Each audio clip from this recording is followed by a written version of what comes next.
Hi there, my name is Dr. Erin Bell, and I'm the director of the Writing Center at the University of Detroit Mercy in Detroit, Michigan. In this poster presentation, I'd like to address how to create community and belonging in an asynchronous online course. As many of you know, creating a sense of belonging is critical to student success. There is a plethora of current research that suggests as much, and as Sherelle Strathorn reports in College Students' Sense of Belonging, a key to educational success for all students, quote, belonging with peers in the classroom or on campus is a critical dimension of success at college. It can affect a student's degree of academic adjustment, achievement, aspirations, or whether a student stays in school. And that's from 2018. My challenge as someone who primarily teaches online asynchronous versions of Introduction to College Writing, Introduction to Academic Writing, and the Study of Fiction is to how to replicate that sense of community and belonging when we have no required meetings either online or face-to-face. So let's take a quick look at a sequence I've utilized in my asynchronous courses to encourage community and belonging. Okay, as we make our way through this poster, one of the first ways that I encourage class community and connection is through video discussions. I know many of us as graduate students and as educators have often been encouraged to use discussion boards, but I feel that sometimes those can fall a little flat with people kind of replicating that same great job or I agree with you type response.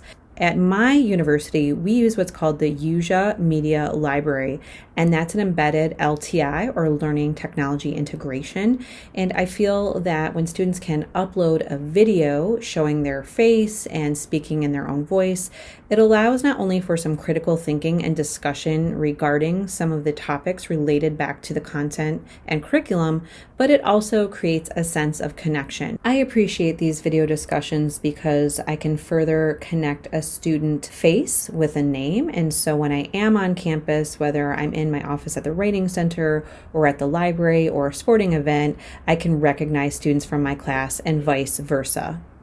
So the next way I attempt to foster community and belonging in my asynchronous online classroom is through social annotation. There are several social annotation applications available. At my last job, we used what's called Hypothesis, but here at UDM, we now use the Perusal social annotation application. There are many reasons I enjoy using this in my classroom. One of the first is just because I'm assigning readings through this social annotation application, I can see that students have actually read the content, which is wonderful. They actually get a small part of their grade dedicated to this annotation of our reading assignments, so it helps ensure that they're actually keeping up with reading, which was often a challenge in my face-to-face classes, let alone my asynchronous online classes. What's really neat in this program, however, is it's further underscoring this idea of creating a class community. This is a very small screenshot, and this is an open source, the yellow wallpaper, and students can highlight and annotate what they find interesting, intriguing, or maybe complicated in a text. In this social annotation program, they're broken up into groups of 5 or 6, and they're in that same group throughout the semester, so they're often having sort of critical conversations back and forth with their classmates. And so this allows for critical thinking, but once again, another space to connect with classmates even though we don't have face-to-face meetings. So throughout the semester in any of my asynchronous online courses, students are getting to know one another and making connections through video discussions and through the social annotation application. One really neat part about Perusal, that social annotation application, is that it now allows for peer review. I always assign peer review in my writing and composition courses. This is another place and space for students to interact with one another, to work with one another, and to foster meaningful discourse and relationships. Finally, in any of my classes, whether it is the literature course or a composition course, we have a group project.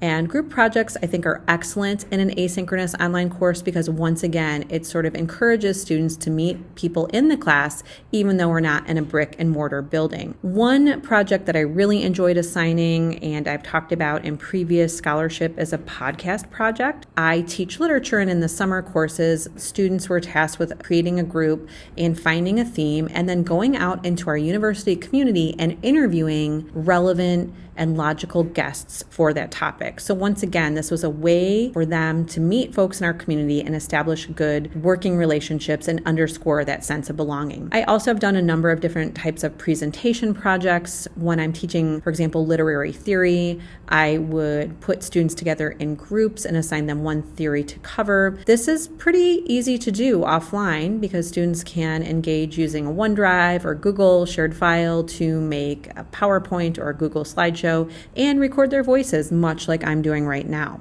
All of my group projects do include what I call creating a group charter. That is, the students need to set up a document with their roles and the rules of their group and contingency plans for the possibility that someone may not participate in the group as intended. I think these groups not only underscore the idea of creating community and belonging, but they definitely lead to some better time management skills, we hope.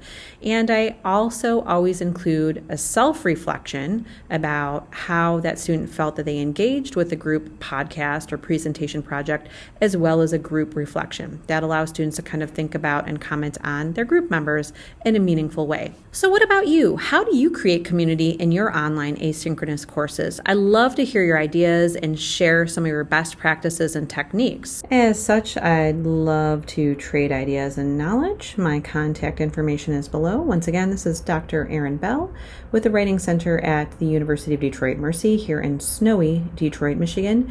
My email is bellee, so that's BELLEE @udmercy.edu. Thanks everyone, and hope you have a wonderful conference experience.